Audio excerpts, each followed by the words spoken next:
మీరు మీ అభిమాన shows and serials TV కన్నా ముందు ఈటీవీ విన్ యాప్ లో చూడండి. Download and subscribe to ETV win app. 99 రూపాయలు మాత్రమే.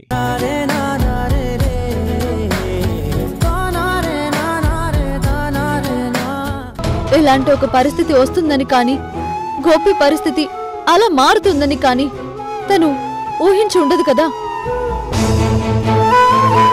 ఇప్పుడు తనని ఏమన్నా ప్రయోజనం ఉండదు. ప్లీజ్ సార్, కోపాన్ని కంట్రోల్ చేసుకోండి. ఆవేశంలో ఏం మాట్లాడుతున్నారో ఏం చేయాలనుకుంటున్నారో కూడా మీకు అర్థం కావట్లేదు. దయచేసి ముందు మీరు బయటకు వెళ్ళండి. కోపం తగ్గాక అన్ని విషయాలు మాట్లాడుకుందాం.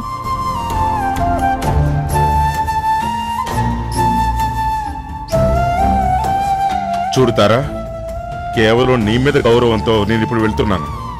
కానీ అది చేసిన తప్పును మాత్రం నేను సమర్థిస్తాను అనుకోకు, నేను ఒప్పుకుంటాను అనుకోకు. ఆ గోపిగడి విషయంలో నేను క్షమిస్తానని మాత్రం అనుకోకు. అది దానికి అర్థమయ్యేలా చెప్పు. వెళ్ళండి సార్.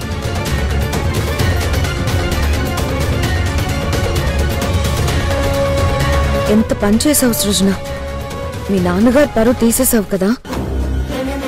ఇలాంటి పని నువ్వు చేయొచ్చా? తొందరపడినా కాలు జారే ముందు నువ్వు ఆడపిల్లవని నీకు తెలీదా? మీ బావతో నీ పెళ్లి జరిగితే నీ జీవితం బాగుంటుందని సార్ అనుకుంటుంటే ఇప్పుడు నువ్వు ఇలాంటి పరిస్థితి తీసుకొచ్చావు. ఆయన తండ్రి కాబట్టి తన కూతురు విషయంలో ఎన్ని మాటలన్నా అనొచ్చు. అది తండ్రి కూతుళ్ళకి సంబంధించింది. నువ్వు ఇంట్లో కేవలం ఒక మేనేజర్వి మాత్రమే. సృజన ఈ ఇంటికి యజమాని. తన విషయంలో నువ్వు ఇలా మాట్లాడడం కరెక్ట్ కాదు. మర్యాదగా బయటకు వెళ్ళు.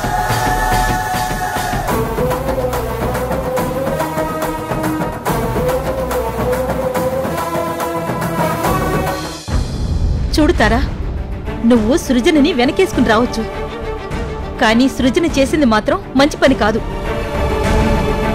తనకి అర్థమయ్యేలా చెప్పు.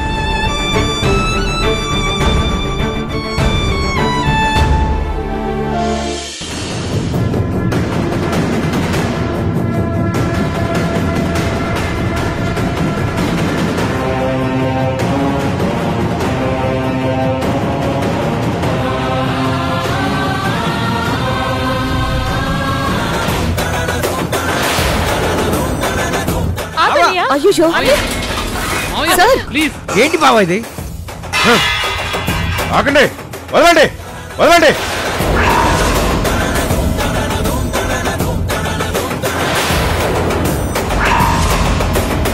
ఏంటి బావా ఇది?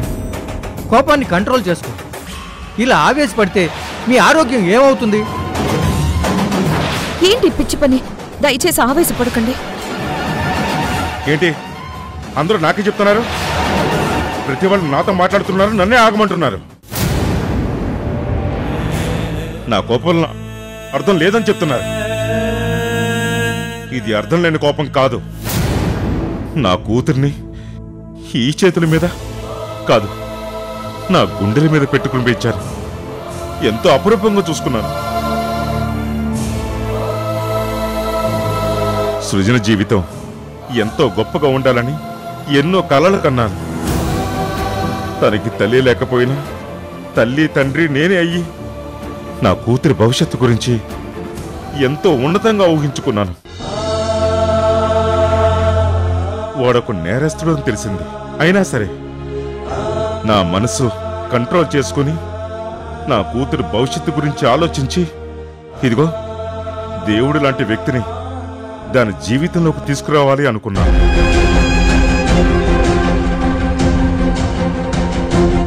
నా అల్లుడు మంచివాడు, గొప్పవాడు కాబట్టి నా కూతురు ప్రేమ గురించి తెలిసిన నా ఇంటి పరువు గురించి ఆలోచించి తను పెళ్లి చేసుకోవడానికి ఒప్పుకున్నాడు. కానీ ఇప్పుడేం జరిగింది? ఆ గోపిగాడి వల్ల, ఆ దౌర్భాగ్యుడి వల్ల ఇది తల్లి కాబోతుంది. ఈ పెళ్లి ఆగిపోయింది. ఇప్పుడు నేనేం కావాలి?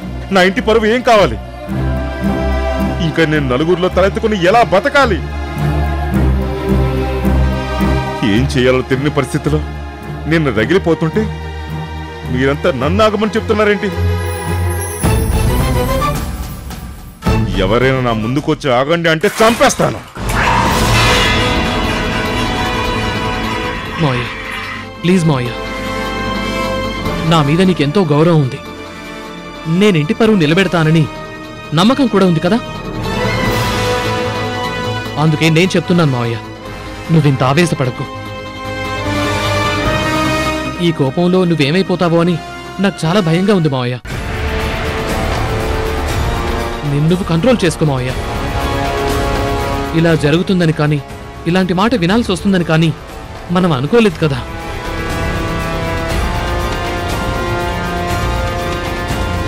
మన ఊహకందని విషయం జరిగింది. ఇప్పుడు ఏం చేసినా ప్రయోజనం ఉండదు. దయచేసి నువ్వు కొంచెం కంట్రోల్ చేసుకో మావయ్య. అన్ని విషయాలు తర్వాత మనం ఆలోచిద్దాం.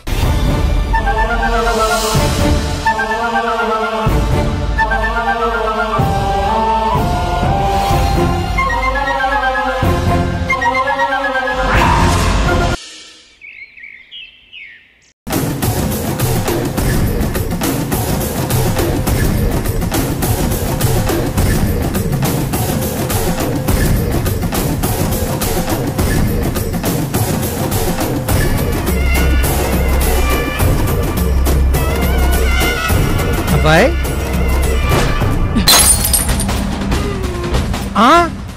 అబ్బాయి అబ్బాయి అబ్బాయి అబ్బాయి నన్ను చంపేస్తావేంటి అబ్బాయి?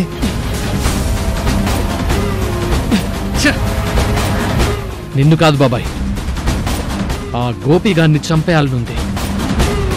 వాడు చేసిన పని తలుచుకుంటూ ఉంటే నాకు ఒళ్ళంతా మండిపోతుంది, నా మనసు రగిలిపోతుంది. మాకు అలాగే ఉందల్లుడు. వాడు అమాయకంగా కనపడుతూ ఇంత పని చేస్తాడని ఊహించలేదు.